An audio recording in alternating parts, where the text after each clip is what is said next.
Well, this is Marcus with Dynasty Football Dads. We're going to be going through the top 3 Dynasty wide receiver rookies. So, before you click away, we are doing a giveaway here. We're doing a Brandon Ayuk signed jersey. All you have to do is be a subscriber. We're going to randomly pick somebody here at the end of the month. A lot of people, we're going to go right to the rookies here. A lot of people have Jamar Chase as their #1 wide receiver. But I'm going to go through why he is not my wide receiver 1. In fact, Devonta Smith is my wide receiver 1.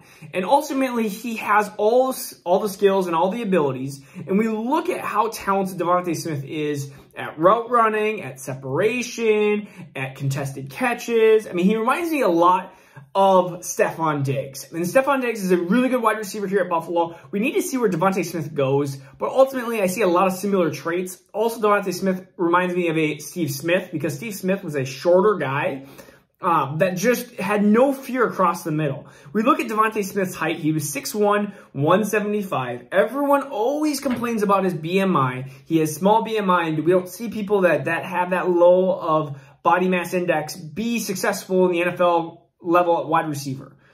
I understand that, but guess what, guys? This guy is an elite talent in so many other categories that I'm okay with his BMI being low. He adds 10 pounds, and guess what? That changes. His dynamics, his whole shift of where his value would be. He would be easily the wide receiver 1 in my opinion. Now, I know that I said Diggs and I said Steve Smith, but realistically, the highest, his ceiling could be a Marvin Harrison type. And we saw Marvin Harrison in a perfect situation for his talent with Peyton Manning. Devonta Smith needs a really good wide receiver. I mean, he makes quarterbacks better, so I would really want to see him as like a Jet or a Lion. I know that Jets, they have Darnold, so it's going to be kind of an interesting situation there. But again, Devonta Smith is your alpha. He is #1. He's the #1 wide receiver, in my mind, by a substantial margin over Jamar Chase. And I know a lot of people love Jamar Chase, and people are probably just clicking away from this video like, no, Jamar Chase is #1.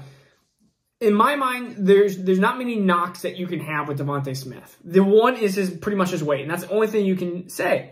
If you look at his video, his analytics, I mean, even he had a really good year last year, but this 2020 year, let's go through all. 117 receptions, 1,856 yards, 23 touchdowns on a national championship team, making Mac Jones a lot better of a quarterback. I mean, what else do you want? Yes, Mac Jones performed really well in throwing the ball in some great situations, but no one was able to guard Devonta Smith the entire year. I mean, you look at the playoffs, the NFL playoffs, the collegiate playoff system, you're thinking, okay, these really good teams, the top teams are going to stop Devonta Smith. They couldn't. In fact, Devonta Smith had 3 touchdowns in the first, I think it was 3 touchdowns in the first half of the national championship game. He is just crazy talented. And in this case, I want the guy who can separate, and I want the guy who can play like in the slot and the outside that can really do everything well. And so that's why Devonta Smith is my #1. My #2 is going to be Jamar Chase. Jamar Chase, same height, 6'1", just add 25 pounds. He's about 200 pounds. So ultimately, he is a really good just athlete in general, I think, in my opinion. He has really good also like contested catch where he also has very good quick like difference in changes of speed. I mean, it's kind of hard to describe what that would be. It's not separation because separation is not amazing, but he's really good at being deceptive, I guess you could say. His run after catch is a little bit down. I would say that's not elite for him. And he does have some plays where he just drops balls, which we'll see if that can be corrected. I think that a lot of times those are just mental errors on his behalf. But if you look at, everyone always says, you see Justin Jefferson, ooh la la, like top 5 wide receiver in Dynasty right now. For most people, you're like, Jamar Chase was better. Jamar Chase was better. And Jamar Chase ultimately was a lot of times better than Justin Jefferson statistically wise, which I guess fantasy football, all we care about is statistic wise. But I like Justin Jefferson better as a wide receiver wise because Justin Jefferson was better at separating, in my opinion, better at contested catches, and you ultimately saw a lot of important games where Jamar Chase was just doing 9 routes and getting open on 9 routes, which Joe Burrow was really good at throwing those in college and getting it over that shoulder. I mean, Jamar Chase was just blowing by people, but Justin Jefferson was used on all the other important things, which I think when you go on the next level, Jamar Chase is going to be limited to a quarterback that hopefully can throw the deep ball. If you have a quarterback can throw the deep ball, Jamar Chase is going to be really, really, really excellent. And if not, I think Jamar Chase is going to take a little bit of time to develop, and people are going to be like frustrated, like, hey, like this guy, first 8 games has not done much, like what's going on? And then I think you're going to see Jamar Chase starting to pick it up. So right now, I think Devonta Smith is going to have a better first half of 2021 and the first year of 2021. If I would put my money on it, that's where I would put it. And so that's why Jamar Chase would be my number 2 wide receiver picked. And ultimately, like, I want either one of these guys. And in fact, I would want either one of these 3 guys. And so Jamar Chase, actually, happy birthday in March here. He's going to be 21 years old. But number 3, we're going to go with Rashod Bateman. He just ran under a 4.4, which is crazy. He's 6'2", 210 pounds. In 2019, he had 60 catches for 1,219 yards and 11 touchdowns. He's a perfect, I can do everything well, I can't do anything really elite, and I don't do anything bad. He is your ultimate, like, coming out of college, like, Kenny Golladay type.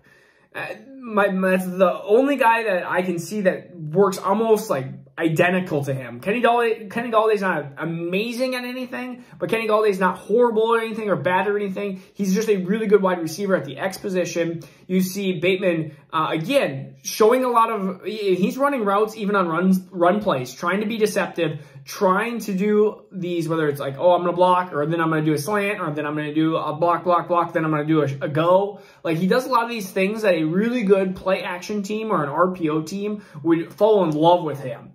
And so there's a couple of spots, though, that I don't want Bateman to go that I think they might draft him, and that would be Baltimore, because Baltimore does a lot of play action, does a lot of running, and I think that, yes, Bateman would fit that system, but fantasy-wise, I wouldn't like that. Another one is New England, who does a lot of running lots of running. And I also can see Bateman go through like a Washington, which would be a better situation, but not still an amazing situation. But again, Bateman, I think, is going to be a top 20 pick in the NFL draft, and I could see him being a top 15 pick in the NFL draft.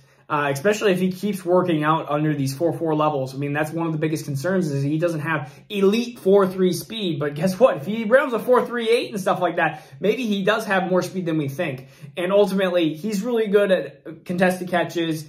He's good enough at route running, and he's decent at separation. Not amazing. Again, not amazing in any of these aspects, but good enough to go through. So that's why he's my wide receiver 3. And as an X wide receiver, I'd rather have him than Rondale Moore or Jalen Waddle or Amon-Ra St. Brown or any of those other wide receivers or Kadarius Toney. Like, those wide receivers are really good for NFL, but not for fantasy-wise. Ultimately, we don't care if they're really good for your team. We care if they're good for fantasy football. And that's ultimately what you guys are here for, too, is you want dynasty football producers. And if they're really good for the team, but they get 500 receiving yards every year, that doesn't help you. Or if it's Cordell Patterson, who's maybe good gadget-wise for kick return and punt return and good for making these different sweeps and stuff like that. But ultimately, is that good for fantasy? No, not at all. So we have to find good fantasy producers. And ultimately, Devonta Smith, Jamar Chase, and then Rashod Bateman right there. That's my 1, 2, 3. All right, so this is Marcus Dynasty Football Dads. If you haven't subscribed yet and you want this Brandon Ayuk jersey, please subscribe, and we will see you tomorrow. Take care.